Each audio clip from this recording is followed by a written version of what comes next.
पुण्यामध्ये आंबेडकरांच्या पुतळ्याच्या जवळ शरद पवार यांचं आंदोलन। मुसळधार पावसामध्ये दिली महिलांच्या सुरक्षेची शपथ। तर सुप्रिया सुळे म्हणाल्या, वर्दीची भीती उरली नाही।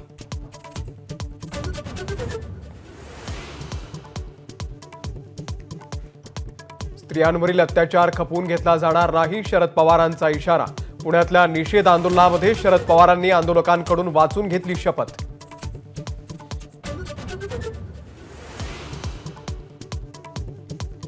मुंबईमध्ये शिवसेना भवनाच्या बाहेर उद्धव ठाकरेंचं आंदोलन। सरकार नराधमांना पाठीशी घालते असा आरोप। बंद पाळू दिला नसल्याबद्दलही कठोर टीका।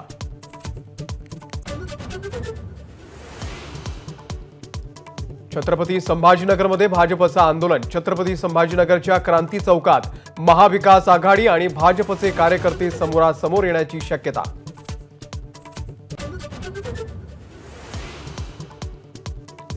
बदलापूरच्या घटनेच्या निषेधार्थ राज्यभरामध्ये महाविकास आघाडीच्या नेत्यांचं आंदोलन। संगमनेरमध्ये काँग्रेसचे नेते बाळासाहेब थोरात यांच्या नेतृत्वात आंदोलन, तर सांगलीच्या इस्लामपूरमध्ये जयंत पाटलांच्या नेतृत्वात आंदोलन।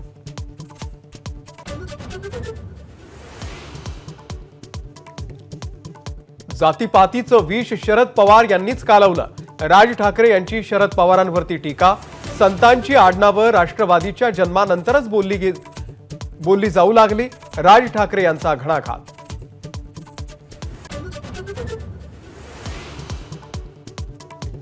शरद पवार गटाचा मुंबईतल्या 36 पैकी 7 जागांवरती दावा। जोगेश्वरी, दहिसर, कुर्ला, घाटकोपर पूर्वच्या जागेचा समावेश।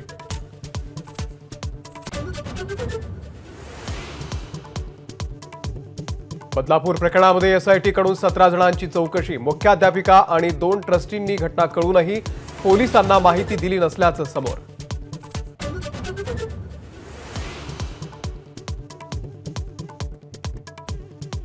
आमचा आवाज दाबणार असाल तर असली लोकशाही काय कामाची? कोर्टाच्या निर्णयावरती संजय राऊतांची प्रतिक्रिया। बंद राजकीय नव्हता तर लोकभावनेचा उद्रेक होता, असाही दावा।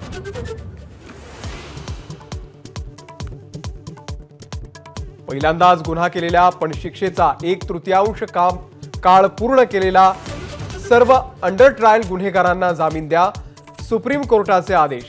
तुरुंग अधीक्षकांना 2 महिन्यांमध्ये अहवाल देण्याचे निर्देश। विश्रांतीनंतर राज्यामध्ये मुसळधार पावसाची पुन्हा एकदा हजेरी।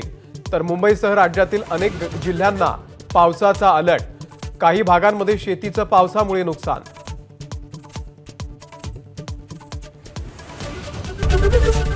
एबीपी माझा, उघडा डोळे बघा नीट।